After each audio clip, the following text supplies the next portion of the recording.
what is Cloud doing? Beats me.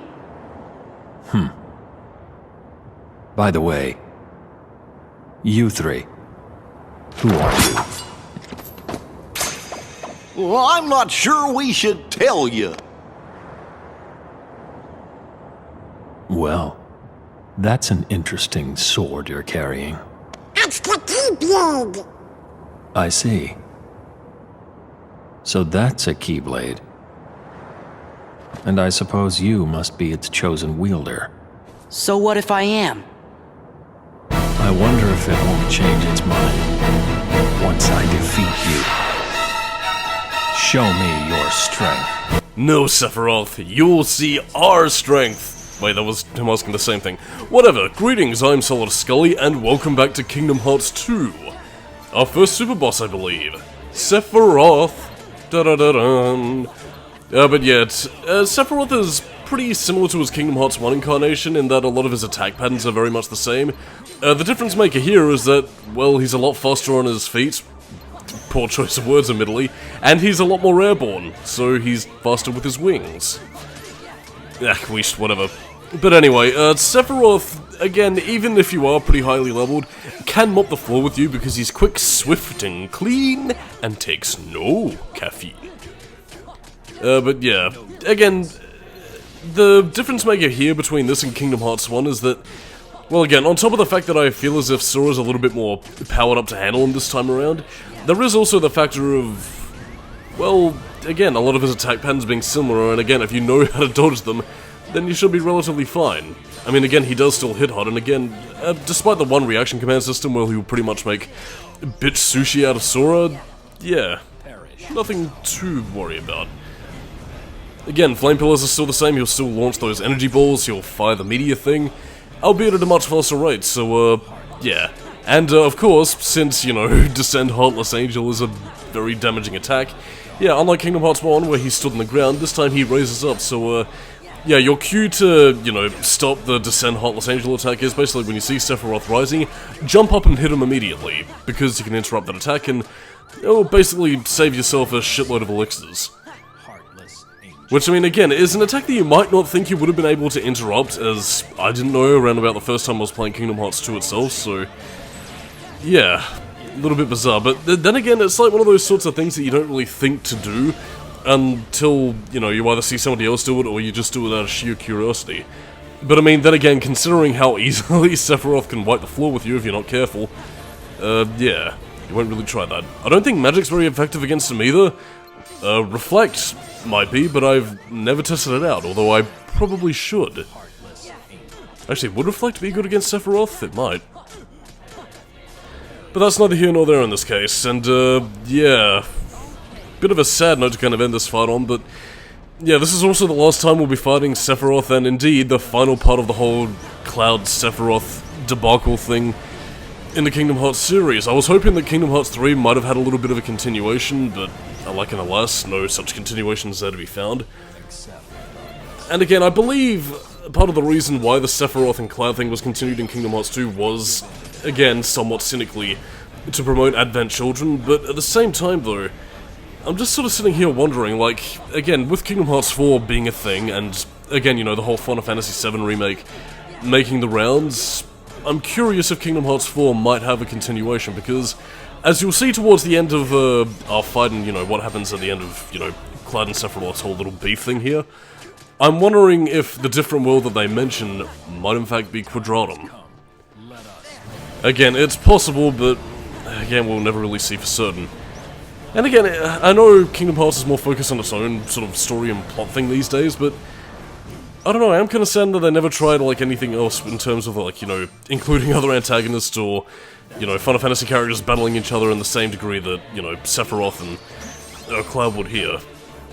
Like, I mean, I don't know, I think it might have been fan-wanky if a little bit cool to have maybe, like, the whole sort of, like, you know, Tidus and Jack thing, or, you know, Squall and Ultimecia going on.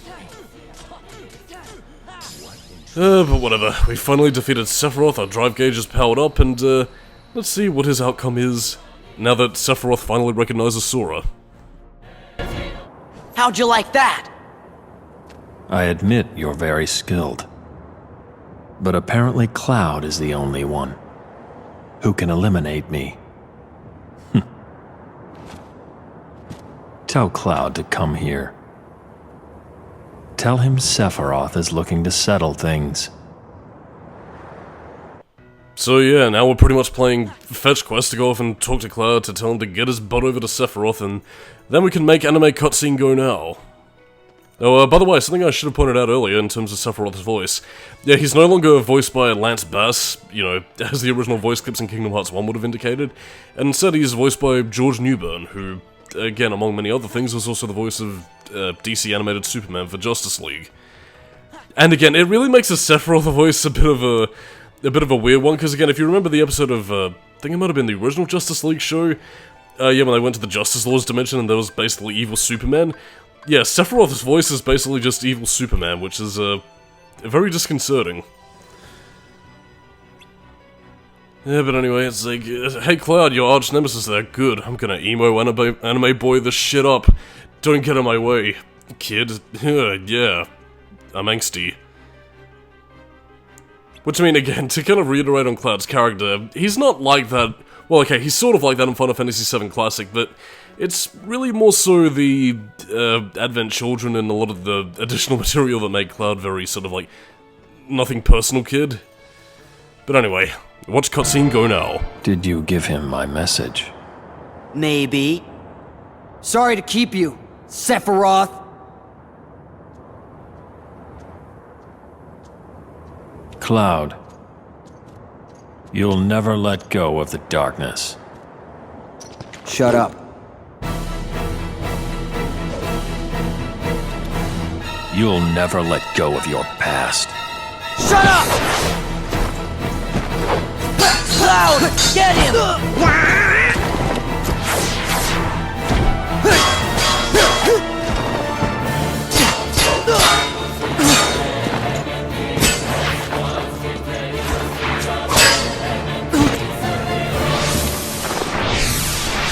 Absurd. Defeating me is meaningless. You know that more than anyone, Cloud. No matter how many times I fall, your darkness keeps calling me back. Wrong. Tifa, stay back! How can I? I want to help you.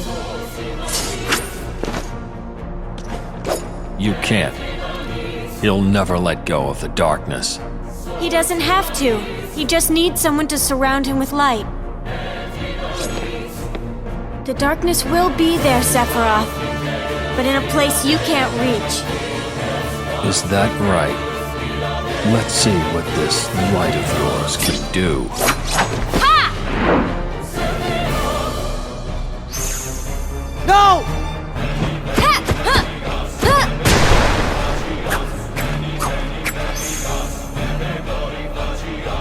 Look out! Cloud, you can have my light. The light doesn't suit you. I just... don't know. Stop!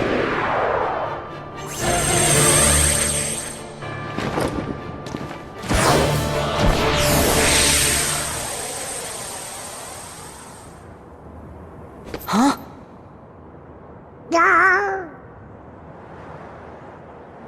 Where'd they go?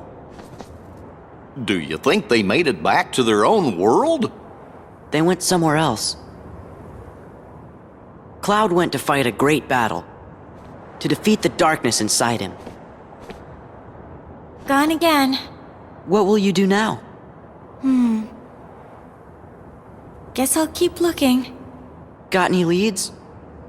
Don't worry. Light is easy to find. I gotta go. Here, this is for helping me out. But wait, when did we help? What?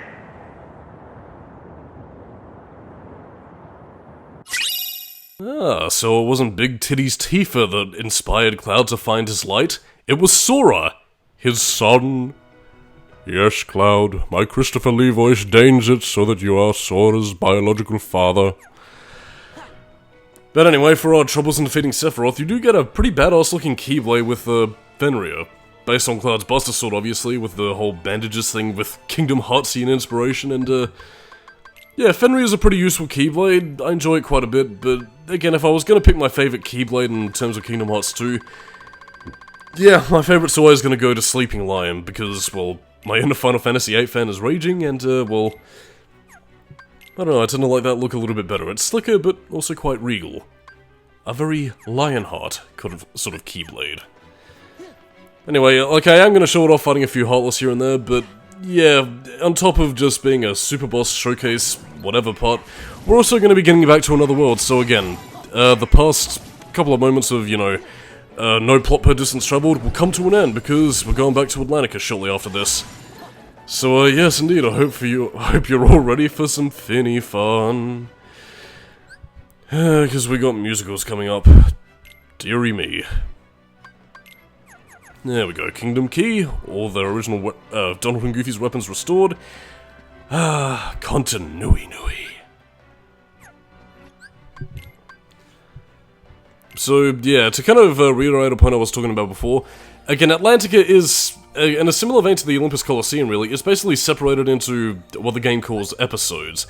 And in this case, your cutoff point is basically defined by magic, so again, when we first went to Atlantica, we couldn't lift up the metallic statue of the prince because we lacked magnet. So, quite naturally, we have all the magnet abilities at this point, so yeah, nothing to really worry about at this point. We can pretty much complete Atlantica in one fell swoop rather than just going back to and fro, because fuck it. Ah yes, now it is King Sora.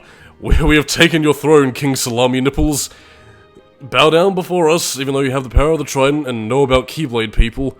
That has still never been explained, by the way. Kingdom Hearts Union Cross, or Kingdom Hearts 4, maybe? Missing Link, perhaps?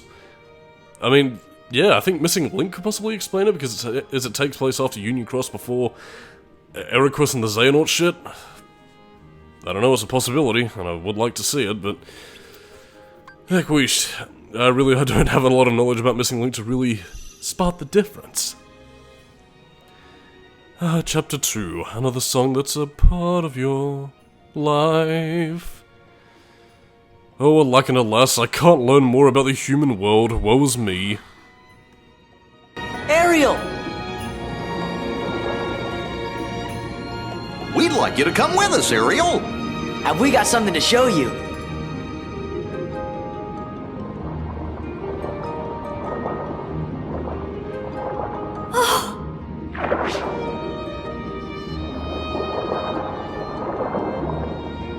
It's a pretty cool statue, huh?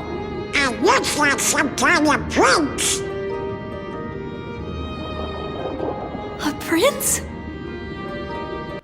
Oh dear, now that she's become smitten by the prince, and now she's basically just going like, oh yes, I'm Princess BOOBS, and I need to dream about the human world, 'cause I'm naive. Yeah, I believe, actually no, I don't think that was part of the song where she referred to her, trinkets as thingamabobs and, electro gizmos or whatever. But again, like, I mean, I do kind of like in terms of, like, a mythological kind of thing where the fantasy characters try to interpret, like, human inventions. Like, I mean, I don't mean explicitly in the comedic way, like, you know, most things would usually pan out, but I mean, it's, I don't know. Interpretation is fun. And, yeah, rather a short song here, actually, but, again, I don't know. It just goes to showcase Jodie Benson's talents, because I'm pretty sure they did re-record these originally for the game, rather than just reutilizing the songs from, you know, the movie itself. And again, showcases Jodie Benson's talents, and she is a talented singer. Oh dear, your little Wanderlust is just gonna get everybody in trouble. And I mean, really, again, I think I might have said this in Kingdom Hearts 1, but like, I mean, Ariel is incredibly lucky that the prince wound up being like a pretty swell dude who genuinely loved her, because, it wasn't quite that way in the original, Aesop fable, because, boy, it was a little bit tragic. And I mean, even in the Disney version itself, like, I mean, considering the time period they lived in and, just how, you know, rough around the edges people were, yeah, things could have turned sour very, very quickly. Are we getting the Clear. Yeah, everything's clear. Woo. Ariel, we're here to help you, you know? Oh no! You three stay out of it! Look who's talking. Yeah, you were gonna tell your dad about it. What am I going to do? Actually, though, I do have to question one thing about, King Salami Nipples' plan here. Like, again, he sets off, you know, fucking Sebastian to go off and watch Ariel, but at the same time, like, he's a small fucking crab. What's he gonna do to stop Ariel from doing whatever she wants? And, not to mention, again, well, you know, you won't be seeing them until, like, right at the end of Atlantica, but, you know, King Salami Nipples does also have several other daughters, so... Holy fuck, that's a lot for a single parent to look after. More importantly, who was the... Actually, no, I think it was implied that, King Salami Nipples had a concubine, so... yeah. Who were the mothers of all these children, and more importantly, looking after them? Queest. I really don't know A or B about it, really, but whatevers. The point is that we gotta distract Princess BOOBS from the human world, so distract her with musicals and dancing and performing. Even though your wanderlust will get the better of you.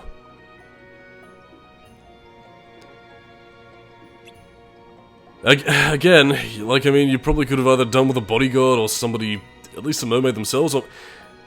I don't know, I guess maybe it might be a bit of a two-way street kind of thing, like, Salami Nipples wouldn't have trusted another mer-dude, because I suppose he probably would have worried about them macking on his daughters, or I guess at the other hand, Sebastian is loyal, but at the same time also somebody who couldn't fathomably stand up to him as a challenge?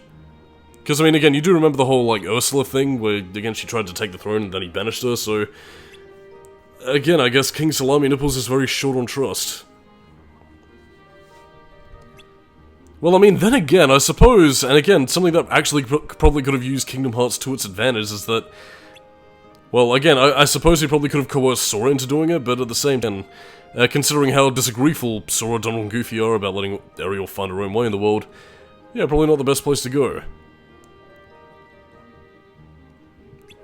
Oh, that uh-oh was actually quite fitting, because, it leads to by far one of the most annoying songs on Atlantica, and, yes indeed, I might as well say it right now. For today only, you're gonna be hearing Under the Sea in the only context that you should ever hear it, because, again, for those of you who've been sticking with the Kingdom Hearts playthroughs for quite some time, since Chain of Memories, yeah, that was the hub world music for, Chain of Memories GBA, Re-Chain of Memories, Kingdom Hearts 1, and, yeah, that got very frustrating very, very quickly. I have no idea why they decided to make it the overworld theme, but, yeah, now we're gonna be singing the song of Under the Sea, which again, in context of the movie and here, was intended to keep Ariel, you know, grounded under the sea, not to explore the scary human world where humans scaryingly live. And, Queest. So yeah, you're gonna be hearing it in full here, in the only place you're meant to hear it. And again, like, I guess maybe I could also talk about this a little bit more elsewhere. And again, I don't know if the points threshold really counted in the previous, musical acts, but, yeah, here, you have differentiating gimmicks depending on, what you do. Like, in this case, you have pretty much the, I don't know, Ariel's will to live meter. Again, like, again, if you fail, then Ariel will pretty much descend back to Atlantica. If you succeed, then, well, Ariel decides to explore the human world. We're literally playing with people's mental health meters, like from Fahrenheit. But we gotta make sure that Princess BOOBS' mental health meter, make sure that it reaches the top. Otherwise, she may become depression and maybe even commit suicide.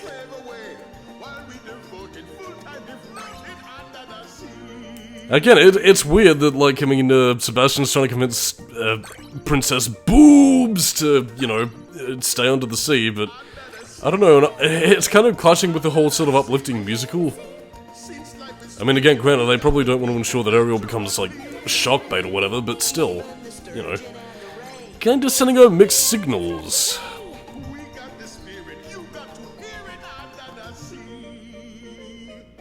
I will say, though, that, again, I know they didn't get the original voice actor for Sebastian back, since I think he passed away around, well, at least shortly before Kingdom Hearts was a thing, but, Kevin Michael Richardson actually has a fairly decent singing voice, too.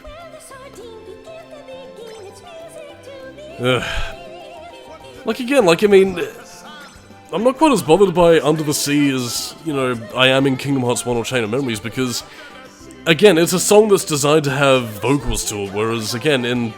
Whoa. Oh, look at that. See, I told you, I now ship Sora and Ariel. Because, well... Again, it's saying something in these songs where they tend to have more chemistry than Sora and fucking Kairi. Ugh. Oh dear, the inspiration has come, and on that note, I am Solidus-Skully, so catch you next time. So, what do you think, Ariel? Oh, I think it's a great song, Sebastian. It's just, it's not what I want to sing. I want to sing about how our two worlds can live in harmony, land and sea together. The Sea King would make chowder out of me if you sang a song like that! If you won't listen, then I'm not gonna sing at all. Look, Ariel! How do I get myself into these situations? Oh, man. Not only has that girl fallen in love at the worst possible time, but with a human! Ariel's in love with a human? Oh, me and my big mouth!